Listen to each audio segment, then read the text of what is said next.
अंकित और अनु भाई बहन थी। माँ बाप के देहांत के बाद बड़ी बहन अनु ने दिन रात मेहनत करके अंकित की देखरेख की और उसे पढ़ा लिखा कर पैरों पर खड़ा किया था। दोनों भाई बहन खुशी खुशी रह रहे थे। एक दिन, दीदी मुझे जॉब मिल गई है। अरे वाह भैया, तेरी मेहनत सफल हुई। मेरी मेहनत नहीं दीदी, आपकी मेहनत। अगर पापा के निधन के बाद मेरी जिम्मेदारी आपने उठाती तो ये सब नहीं हो पाता। मेरी सफलता सिर्फ आपके बलिदान की वजह से है दीदी। कुछ महीनों बाद अंकित की शादी सीमा से हुई। सीमा बड़ी ही चालाकी से अनु से मीठा मीठा बोलकर घर का सारा काम करवा लेती थी और खुद अंकित के साथ घूमा फिरा करती थी। वैसे तो वो सिर्फ खाना बनाने का काम ही घर में करती थी, लेकिन अब उसे उससे भी छुटकारा चाहिए था। इसीलिए एक दिन, दीदी मेरे हाथ का खाना अंकित को पसंद नहीं आता, क्या आप खाना बना दोगी प्लीज? अरे हाँ, ये भी कोई कहने की बात है, जरूर। सीमा इस बात से मन ही मन बड़ा खुश होती है और अगले दिन के झाड़ू पोछे के काम से छुटकारा पाने के लिए एक और तरकीब लड़ाती है। हॉल में जोर जोर से कराहने लगती है। उसके कराहने की आवाज सुनकर अनु हॉल में भागती हुई आती है। क्या हुआ सीमा?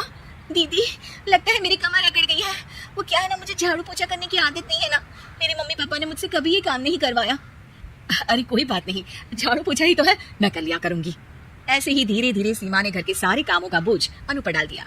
घर का सारा काम अनु करती थी, फिर भी सीमा को अनु से छुटकारा चाहिए था। इसलिए एक दिन वो अंकित के ऑफिस से लौटने से ठीक पहले ढेर सारे कपड़े लेकर धोने का नाटक करने बैठ जाती है। अरे सीमा, इतने कपड़े? अब क्या करूं, अकेली पड़ जाती हूँ, करना तो मुझे ही है ना। अरे दीदी से मदद ले लेती। अच्छा, ताकि सारा जमाना कहे कि भाभी बड़ी ननद से काम करवा रही है।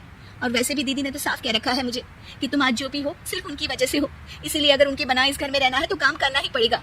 ये सब सुनकर अंकित को बहुत गुस्सा आ गया। उसने अनु को बुलाकर कहा, दीदी ये घर पापा ने बनाया था और इसमें मेरा भी हिस्सा है और मुझे वो चाहिए। ये सुनकर अनु को बुरा तो लगता है, मगर वो दूसरे ही दिन घर का बंटवारा करने के लिए वकील के पास चली जाती है। वहां से लौटते हुए अनु का एक्सीडेंट हो जाता है, जिससे वो दोनों पैरों से अपंग हो जाती है। अब मजबूरन उसकी पूरी देखरेख सीमा को करनी पड़ती है। एक दिन सारे कामों से थक कर सीमा अंकित से कहती है, अजी सुनते हो, अब मुझसे तुम्हारी ये बहन की सेवा ना होगी। अगर कल तक तुम इसका बंदोबस्त नहीं करते तो मैं घर छोड़कर चली जाऊंगी। अरे ये कैसी बातें कर रही हो, इस हालत में वो कहाँ जाएंगी? मैं कुछ नहीं जानती, बस कल ये इस घर में मुझे दिखनी नहीं चाहिए। अंकित अपनी बीवी की जिद के आगे हार मान लेता है और अनु को शेल्टर होम में छोड़ आता है। 3 महीने बाद, अजी सुनते हो, ये आपके लिए एक पार्सल आया है, ये लीजिए।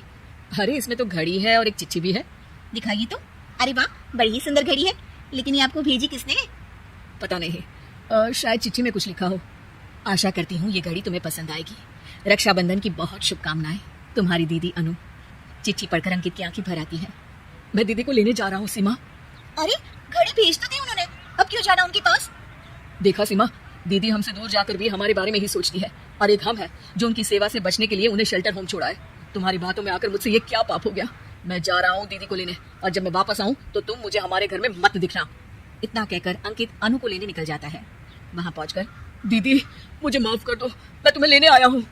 भाई आज तो राखी है, आज तो मैं मना कर भी नहीं सकती। दोनों घर पहुंचते हैं।